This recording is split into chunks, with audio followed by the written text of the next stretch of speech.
March the 2nd, 1955, 3:45 p.m., Highland Gardens, Montgomery, Alabama. A 15-year-old black girl named Claudette Colvin sat in the middle section of a crowded city bus, clutching her school books and her Bible. She'd paid her fare. She had every right to be there. The middle section wasn't reserved for white passengers. It was the no man's land where black people could sit if no white person needed the space. But when more white passengers boarded the bus driver, a man named Robert W. Clear turned around and barked an order that would change history. Move. He wasn't asking, he was commanding. 3 other black students sitting near Claudette stood up immediately and moved to the back. But Claudette stayed seated. Her hands gripped the edge of the seat. Her heart pounded so hard she could hear it in her ears. The driver stood up, walked toward her, his face red with rage. I said, "Move, girl."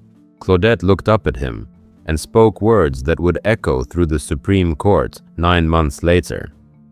"It's my constitutional right to sit here." The passengers went silent. White people stared. Black people held their breath. This skinny 15-year-old girl, dark-skinned, nappy-haired, wearing a worn-out sweater, had just said no to Jim Crow. The driver stormed off the bus and came back with 2 police officers.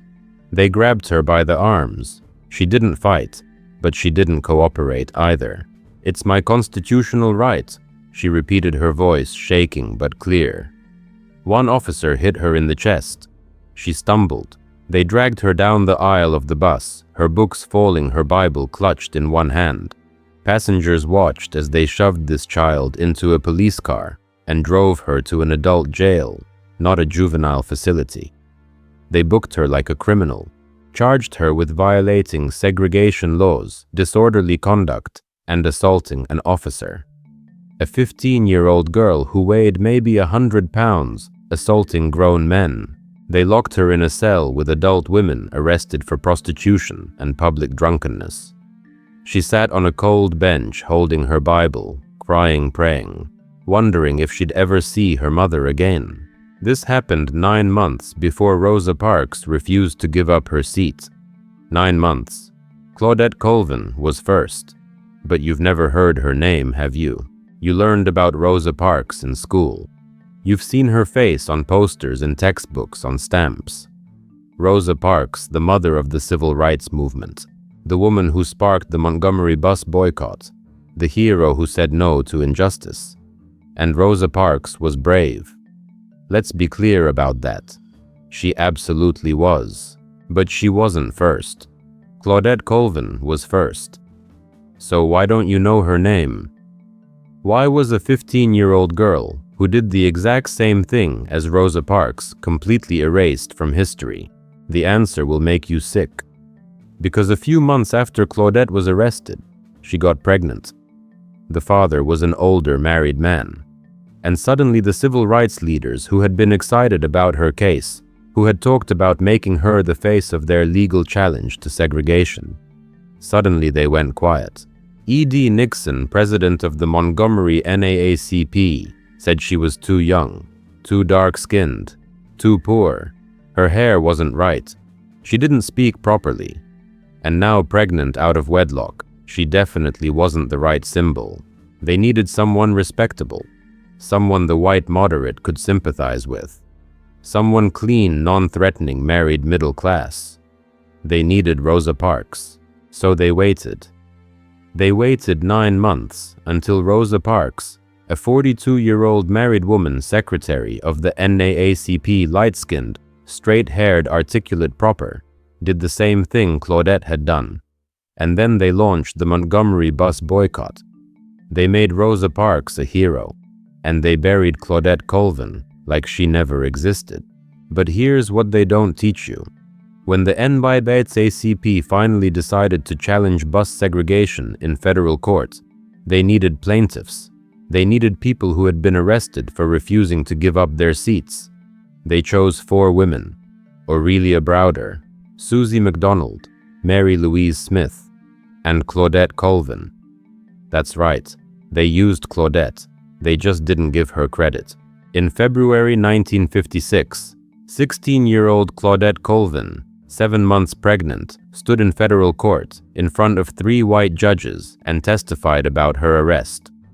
The judges asked her why she didn't move.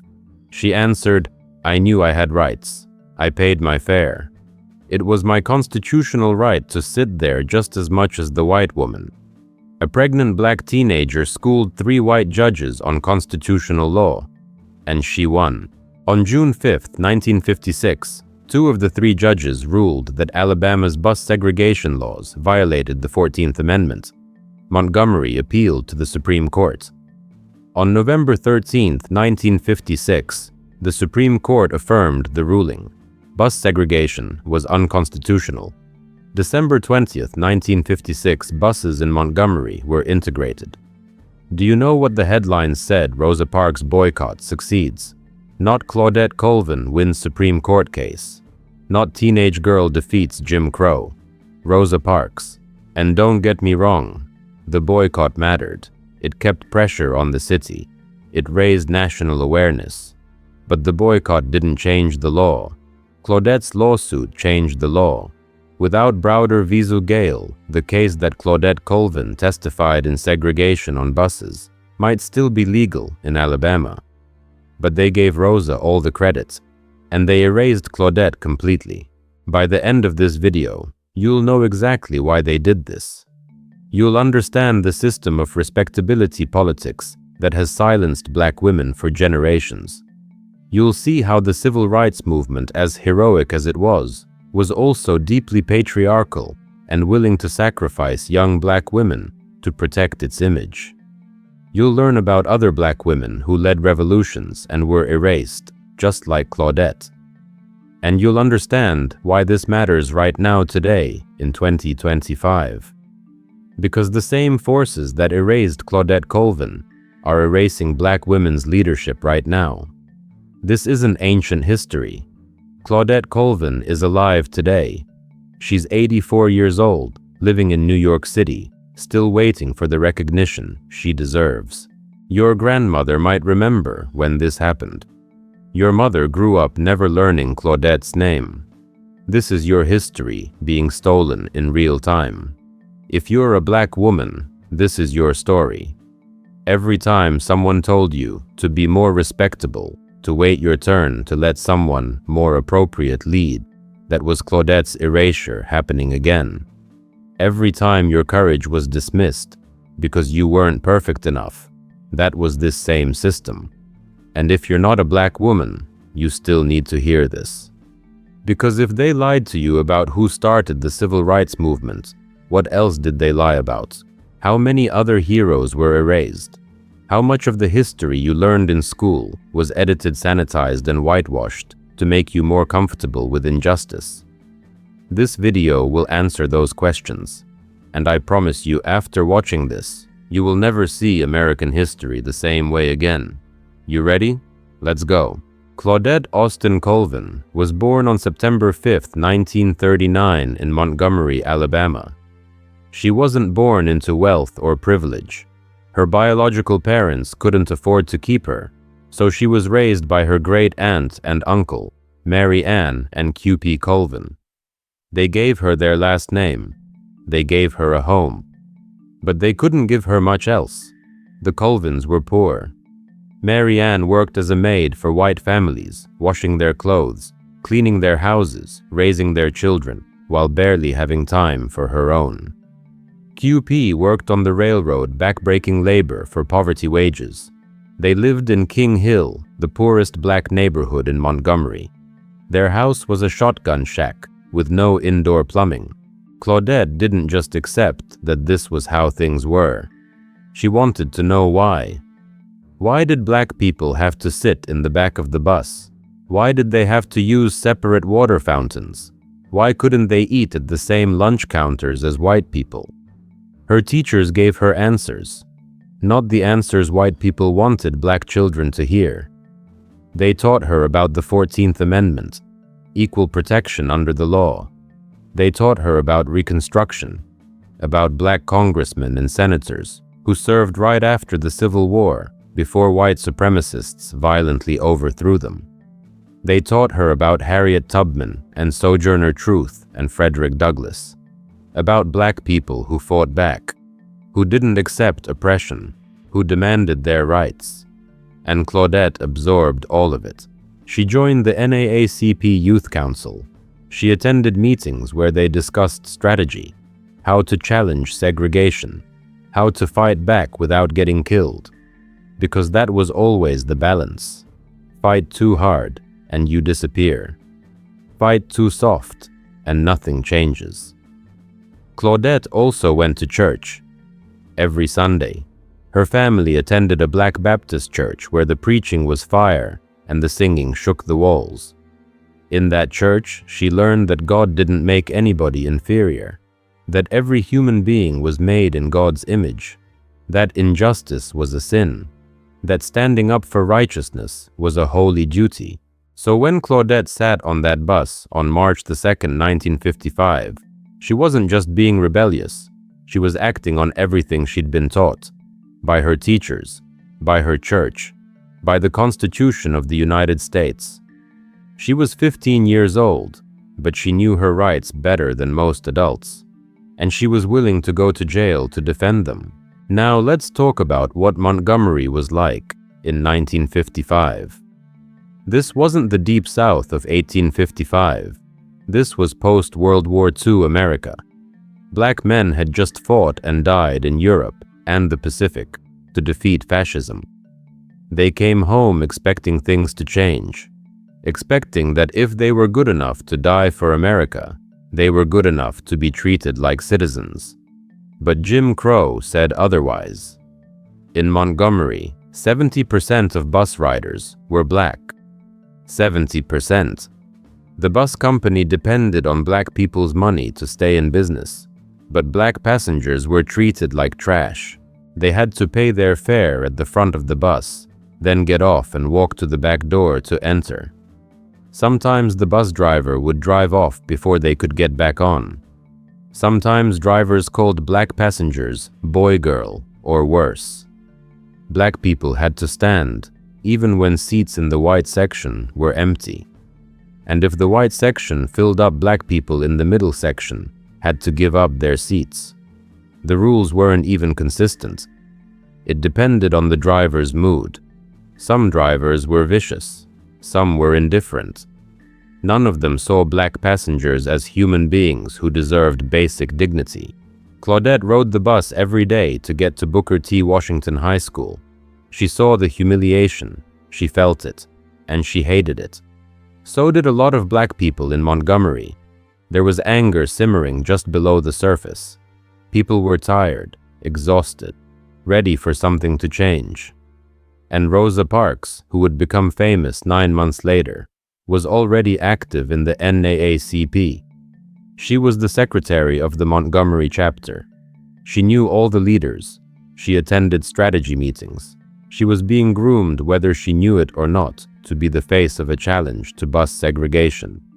But that challenge wasn't supposed to happen yet. The NAACP was still planning, still strategizing, still waiting for the perfect moment and the perfect plaintiff. And then Claudette Colvin forced their hand. March 2nd, 1955 started like any other day for Claudette. She went to school. She sat through her classes. After school, she and some friends got on the Highland Gardens bus to go home. She sat in the middle section, what they called the colored section, though technically it was the section where black people could sit if white people didn't need it. She was sitting next to her classmate, a girl whose name history didn't record.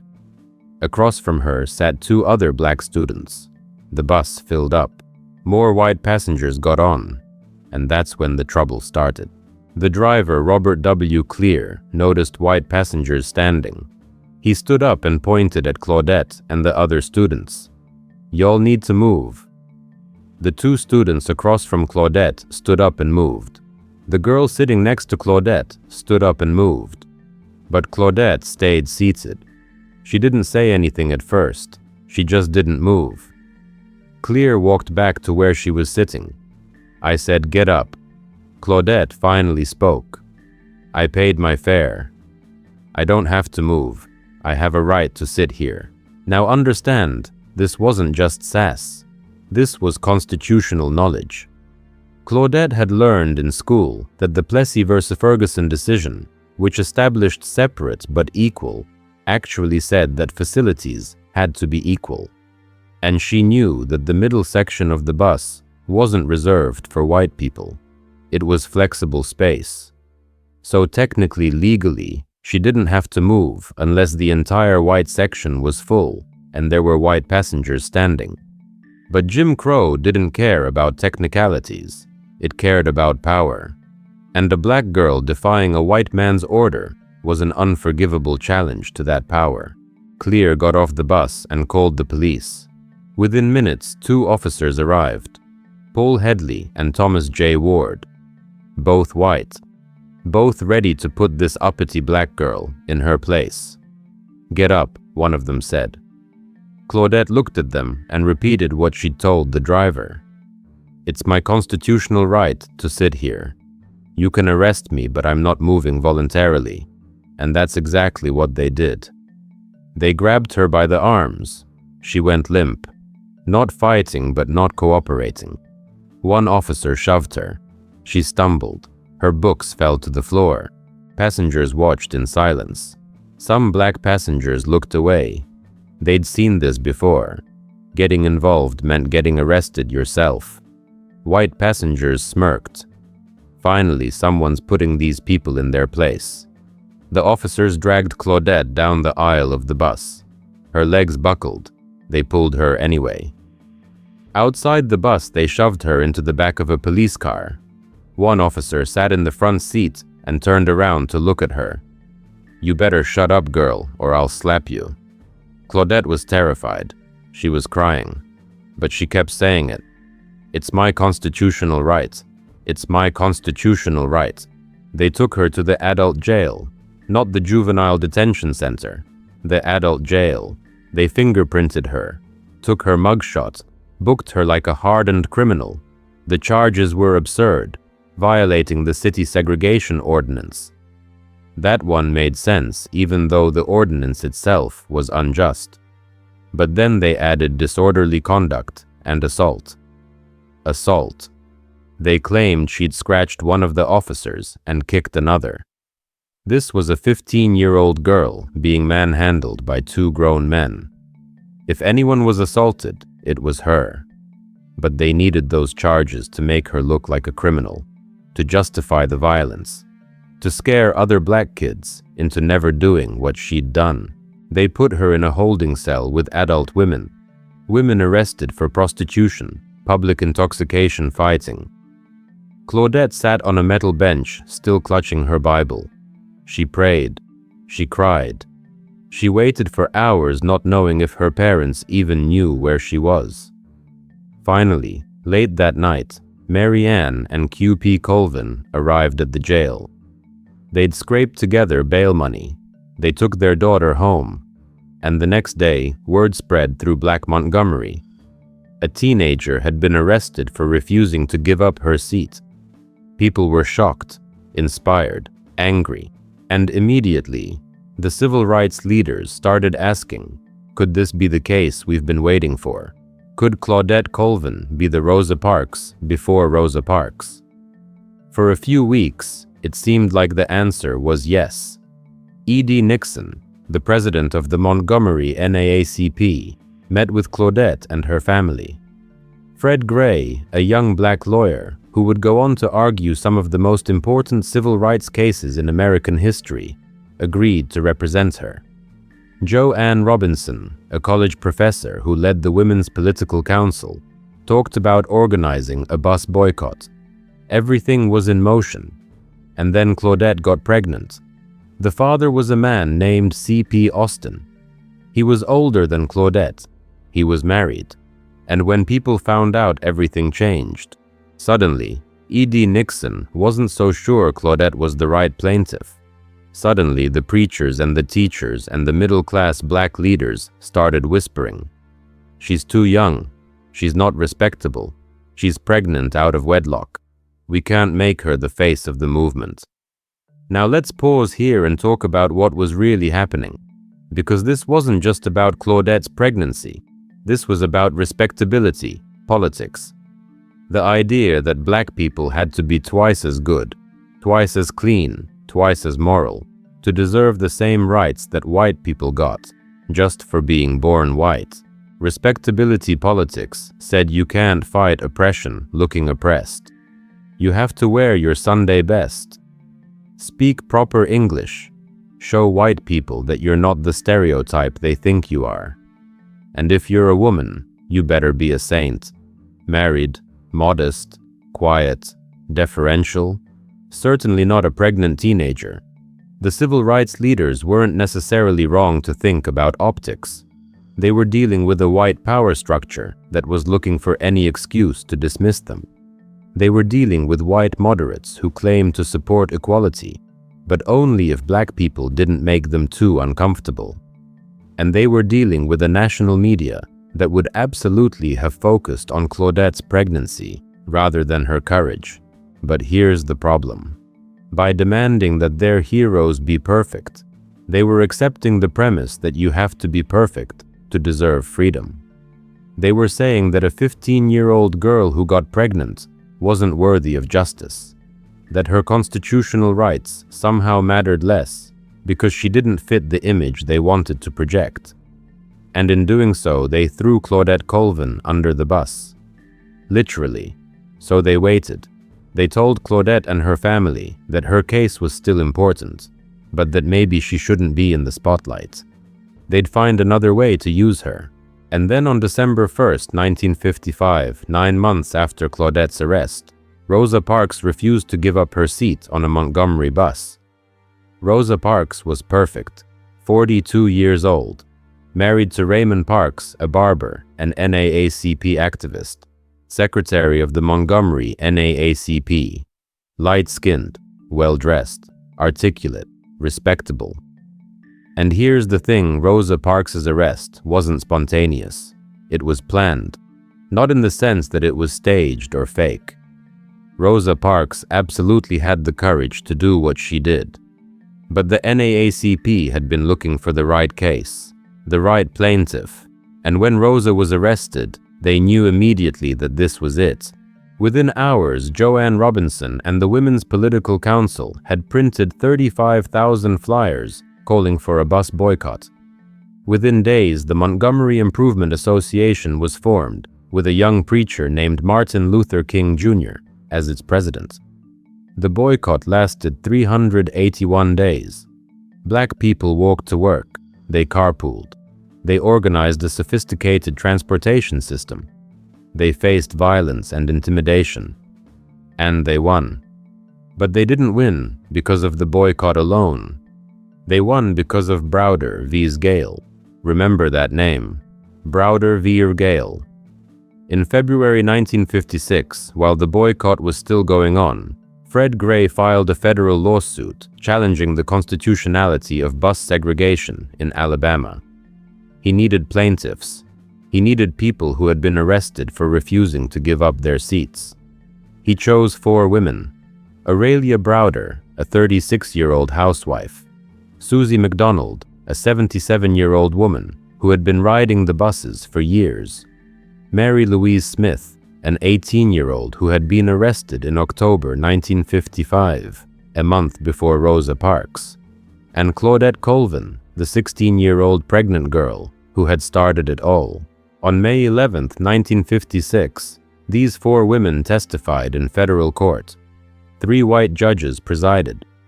And Claudette, 7 months pregnant, told her story. She described being dragged off the bus. She explained why she refused to move. And when the judges asked her if she understood that she was breaking the law, she said yes. But the law was wrong. On June 5, 1956, 2 of the 3 judges agreed with her. They ruled that Alabama's bus segregation laws violated the 14th Amendment's guarantee of equal protection under the law. Montgomery appealed to the U.S. Supreme Court, and on November 13, 1956, the Supreme Court affirmed the lower court's ruling, Segregation on public buses was unconstitutional. On December 20th, 1956, the buses in Montgomery were integrated. The boycott was over. The legal battle was won. And every newspaper in America gave credit to Rosa Parks. Not to Claudette Colvin, not to Aurelia Browder, or Susie McDonald, or Mary Louise Smith. Rosa Parks, the mother of the civil rights movement. And look, Rosa Parks absolutely deserves honor. She was brave. She was committed. She paid a price for her activism. She and her husband both lost their jobs. They eventually had to leave Montgomery because of harassment. But the narrative that she was the first, that she single-handedly sparked the movement, that's a lie. A lie that erases Claudette Colvin. A lie that erases the other women who fought. A lie that makes history simpler and cleaner and more palatable. And it's a lie that black women have been paying for ever since. But Claudette Colvin wasn't the only black woman erased from civil rights history. There's a pattern here. And once you see it, you can't unsee it. Let me show you. 9 years before Claudette Colvin, 9 years before Rosa Parks, a woman named Irene Morgan did the exact same thing. July 16th, 1944. Irene Morgan, a 27-year-old black woman, was riding a Greyhound bus from Virginia to Maryland. She was recovering from a miscarriage. She was in pain. She sat in the section designated for black passengers. But when the bus filled up with white passengers, the driver ordered Irene to give up her seat. She refused. "I paid for this seat, and I'm not moving." The driver called the sheriff. The sheriff tried to arrest her, and Irene Morgan didn't go quietly. She kicked him. She tore up the arrest warrant. She fought back physically. And she was arrested not just for violating segregation laws, but for resisting arrest. The NAACP took her case. Thurgood Marshall himself argued it before the Supreme Court. And in 1946, in Morgan versus Virginia, the Supreme Court ruled that segregation on interstate buses was unconstitutional. 1846. 9 years before Rosa Parks. So why don't you know Irene Morgan's name? Why isn't her face on a stamp? Why isn't there a national holiday honoring her? Because the decision only applied to interstate travel. Southern states ignored it for buses traveling within their borders. And because Irene Morgan was too radical. She was a fighter. She physically resisted. She didn't fit the respectable, nonviolent image the civil rights movement wanted to project a decade later. So they let her story fade. And then there's Pauli Murray. If you don't know that name, you should be furious, because Pauli Murray is one of the most important legal minds of the 20th century, and almost nobody knows who she is. Pauli Murray was born in 1910. She was brilliant. She went to Howard University. She applied to the University of North Carolina for graduate school and was rejected because she was black. So she sued. In 1938, 16 years before Brown versus Board of Education. Her case didn't win, but it laid the groundwork. She went on to become a lawyer and a scholar. And in 1950, she published a book called States' Laws on Race and Color. In it, she laid out the legal argument that segregation violated the 14th Amendment's Equal Protection Clause. You know who read that book, Thurgood Marshall. You know what case he used her arguments in Brown versus Board of Education. The case that ended school segregation. Thurgood Marshall gets all the credit. Pauli Murray did the legal work. But it gets worse. Pauli Murray also fought for women's rights. She coined the term Jane Crow to describe the intersection of racism and sexism. She co-founded the National Organization for Women with Betty Friedan and Ruth Bader Ginsburg when she argued cases for gender equality in the 1970s, cited Pauli Murray's legal theories. Ruth Bader Ginsburg called Pauli Murray her inspiration. But if you go to law school, you learn about Thurgood Marshall and Ruth Bader Ginsburg. You don't learn about Pauli Murray. because Pauli Murray was a black woman and a lesbian, and eventually an Episcopal priest. Too black, too queer, too radical, too much. So they took her ideas and gave the credit to other people. And speaking of people whose ideas were stolen, let's talk about Ella Baker. If you've heard of Martin Luther King Jr., you've benefited from Ella Baker's work, but you probably don't know her name. Ella Baker was born in 1903. By the 1940s, she was organizing for the NAACP across the South. She was the one traveling to small towns, setting up local chapters, training leaders. She was the infrastructure. In 1957, after the Montgomery bus boycott, a group of black ministers formed the Southern Christian Leadership Conference, SCLC. Martin Luther King Jr. was the president, but Ella Baker was the one who actually made it function. She was the executive director. She organized the meetings. She developed the strategies. She trained young activists. In 1960, when black college students started sitting in at segregated lunch counters, Ella Baker organized a conference at Shaw University to bring them together. And out of that conference came the Student Nonviolent Coordinating Committee, SNCC, the organization that would lead some of the most important activism of the 1960s. Ella Baker mentored those young people. She taught them how to organize. She told them strong people don't need strong leaders. She believed in grassroots leadership, not charismatic men at the top. But guess who gets called the leader of the civil rights movement? Martin Luther King Jr. And King was important. He was brave. He was a gifted speaker. But the movement didn't start with him, and it didn't end with him. It was built by people like Ella Baker, people who did the unglamorous work of organizing. And Ella Baker was largely erased from the history books because she was a woman, because she didn't want to be famous, because she challenged the male preachers who wanted to be the center of attention. In fact, Ella Baker clashed with King and the SCLC leadership precisely because they were too focused on charismatic leadership and not enough on empowering local people. She left SCLC and worked with SNCC instead, where her ideas flourished. But history remembers King's speeches, not Ella Baker's organizing. Then there's Fannie Lou Hamer. Now some of you might know her name. You might have heard her say, "I'm sick and tired of being sick and tired." But do you know her full story? Fannie Lou Hamer was a sharecropper in Mississippi. She picked cotton from the time she was 6 years old. In 1962, she went to register to vote.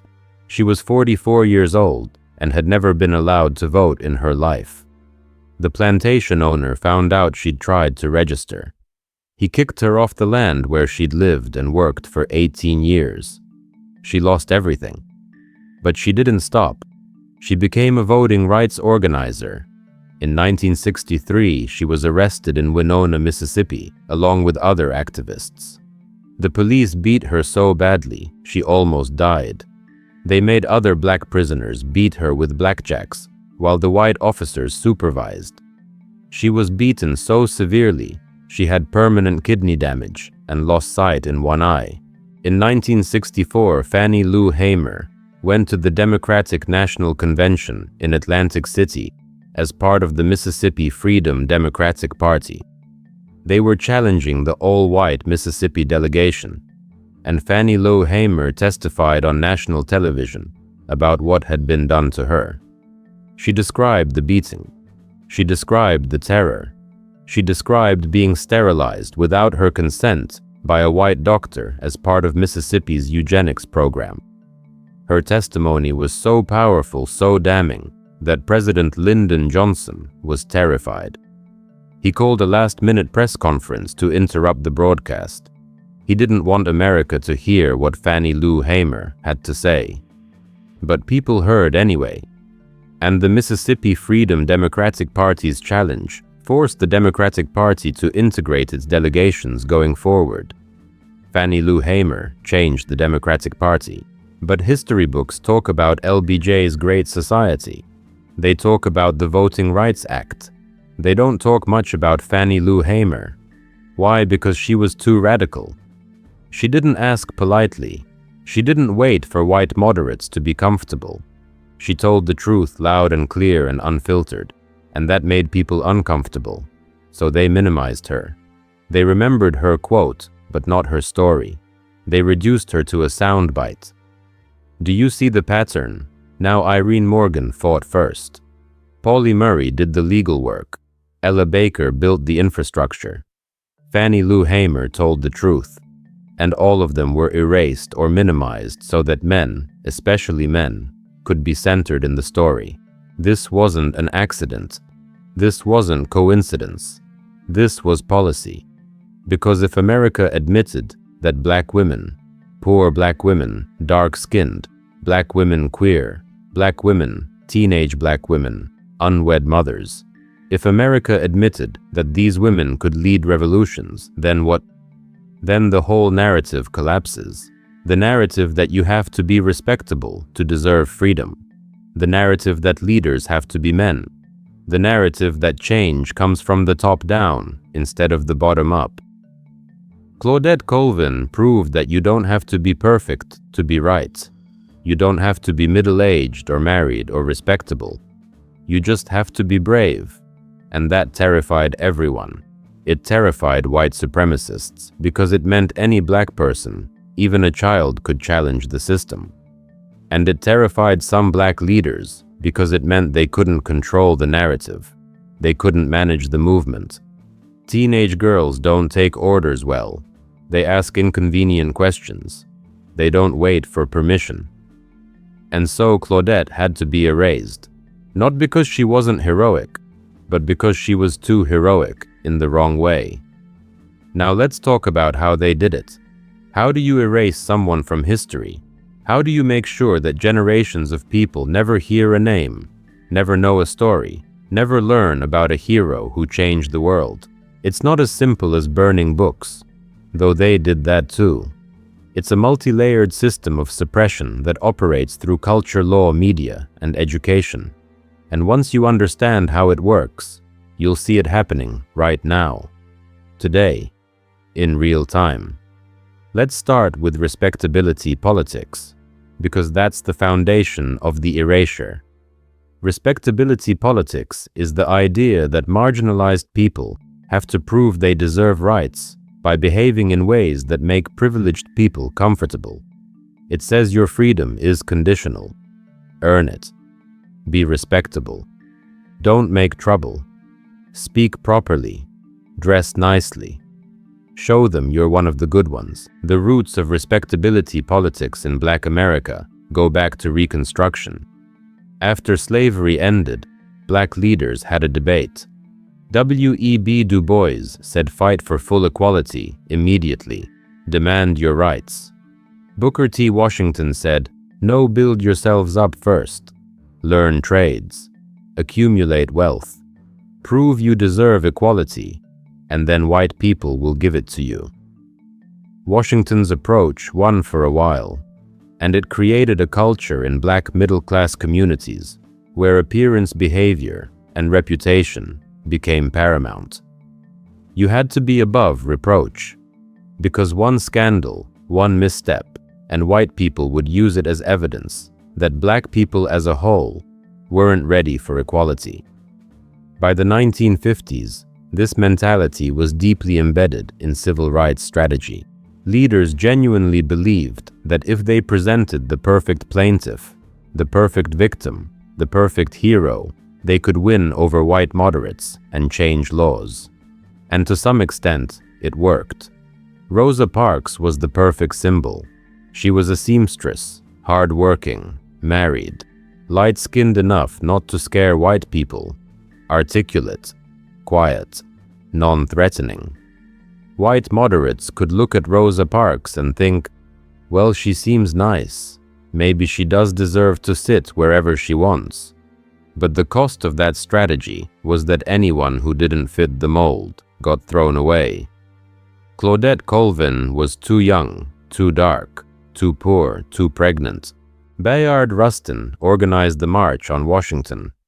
But he was gay, so they hid him. They didn't let him speak. They didn't give him credit publicly, because a gay black man didn't fit the respectable image. Stokely Carmichael and the Black Power movement rejected respectability politics. They said, we're not going to beg for rights. We're going to demand them. We're not going to dress up and smile for white people's comfort.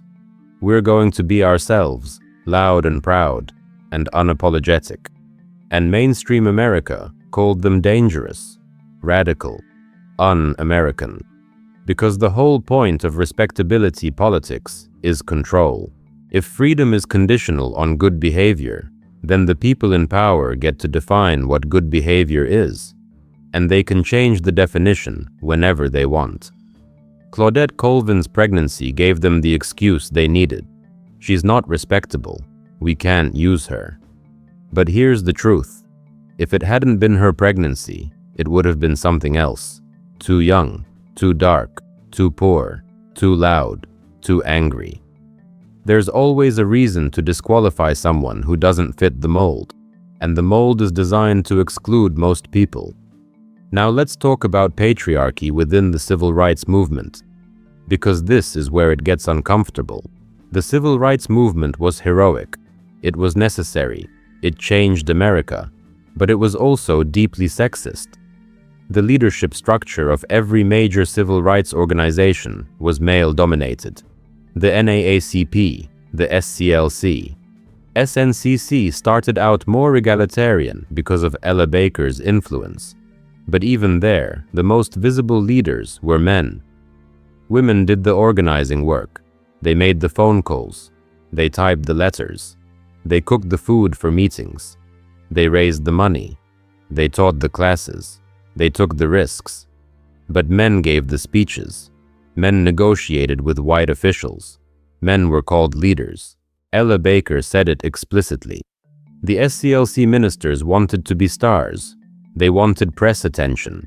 They wanted to be the face of the movement. And they saw women as support staff. In 1960, Ella Baker organized the conference that created SNCC. And she told the young activists, don't create a hierarchy. Don't put one person at the top. Build a movement where everyone leads. But even in SNCC, which was better than most organizations, sexism was rampant.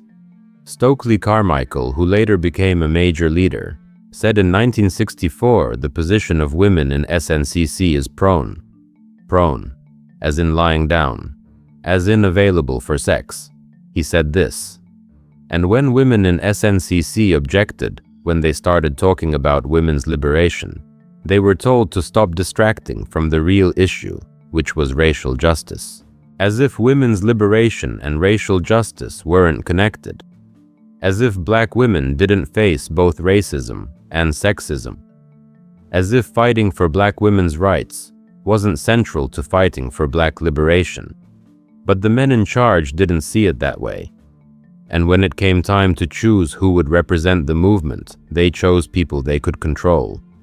People who wouldn't challenge their authority. Rosa Parks was perfect, not just because she was respectable, but because she was willing to follow the script. She didn't challenge the male leadership. She did what they asked. Claudette Colvin, on the other hand, had a mind of her own. She talked back. She asked questions. She didn't defer to authority. And teenage girls, especially poor teenage girls, especially pregnant teenage girls, don't fit into patriarchal structures. They can't be controlled. So she had to go. The 1963 March on Washington is a perfect example of how women were sidelined. It's one of the most famous events in American history. Martin Luther King Jr.'s I Have a Dream speech. 250,000 people gathered in Washington, D.C. But not a single woman was allowed to give a major speech. Not one. Dorothy Height, president of the National Council of Negro Women, fought to get women included in the program. They gave her 2 minutes, not on the main stage, during a side event. Fannie Lou Hamer wasn't invited to speak at all, even though she'd just testified at the Democratic National Convention.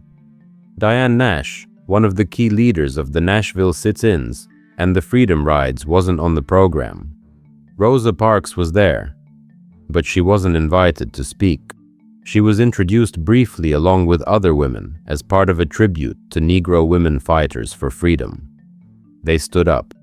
The crowd applauded, and then they sat down. That was it. The men spoke for hours. The women got a standing ovation and silence. This is how erasure works. You don't have to ban someone from attending. You just don't give them the microphone. And then history remembers the people who spoke, not the people who were silenced. Now let's talk about how the media reinforced this erasure. When Claudette Colvin was arrested in March 1955, the local papers covered it. But they covered it as juvenile delinquent refuses to obey driver.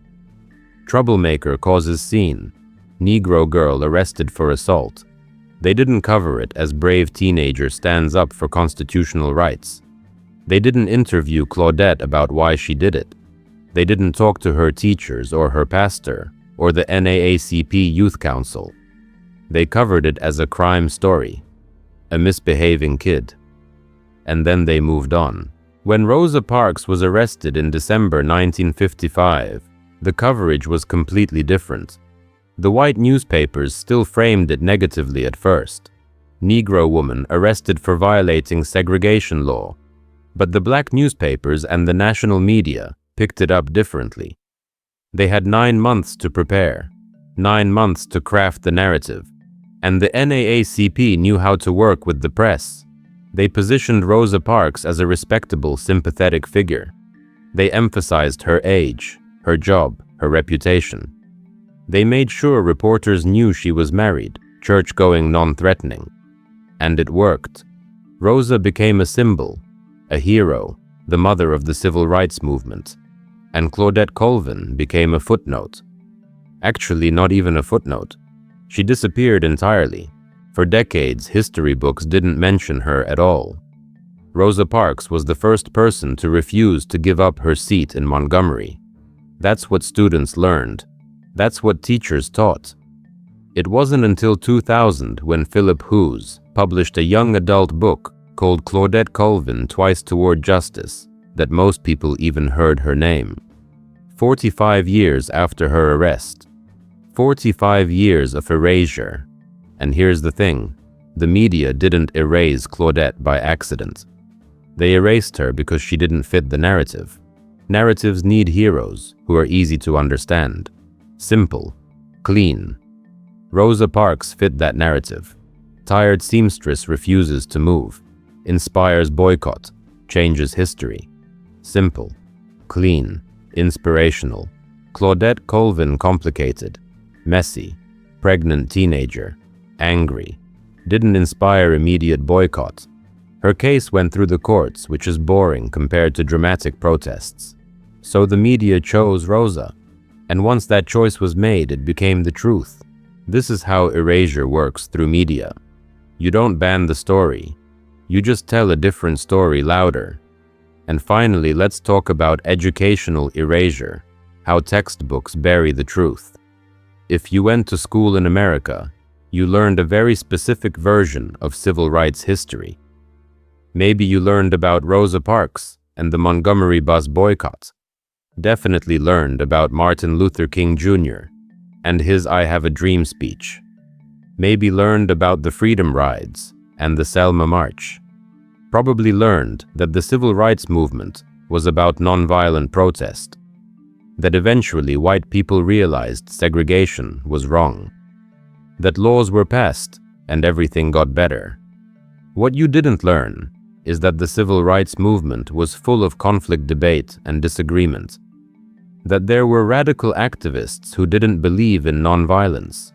That women led much of the organizing. That teenagers were on the front lines. That the federal government, including the FBI, actively worked to destroy the movement. You didn't learn about COINTELPRO, the FBI program that infiltrated civil rights organizations, spread disinformation, and tried to turn activists against each other. You didn't learn that J. Edgar Hoover called Martin Luther King the most dangerous Negro in America. and tried to blackmail him into suicide. You didn't learn that the same people who praise MLK today called him a communist, a troublemaker, and a threat to America when he was alive. And you definitely didn't learn about Claudette Colvin. Why? Because textbook publishers and school boards wanted a sanitized version of history, a version that didn't make white students uncomfortable, a version that said racism was bad, but it's over now, so let's all move on. Texas and California control the textbook market in America because they're the biggest buyers. And for decades, Texas in particular demanded that textbooks downplay racism, avoid anything controversial, and present a version of history where America always progresses toward justice. In that version of history, there's no room for Claudette Colvin. There's no room for teenage pregnancy. There's no room for messy, complicated stories about people who don't fit the mold. So they left her out. And 2 generations of students graduated without ever knowing her name. This is systematic erasure. It happens at every level: cultural, legal, media, educational.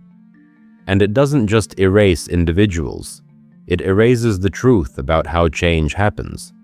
Because if you only know about Rosa Parks, you think change happens when one respectable person does one brave thing. But if you know about Claudette Colvin, Irene Morgan, Pauli Murray, Ella Baker, and Fannie Lou Hamer, you understand that change happens when masses of people, especially women, especially imperfect, complicated, real human beings, fight over and over and over again. And that's a much more dangerous truth. Because if ordinary people can change history, then ordinary people today can change history too. And the people in power don't want you to know that.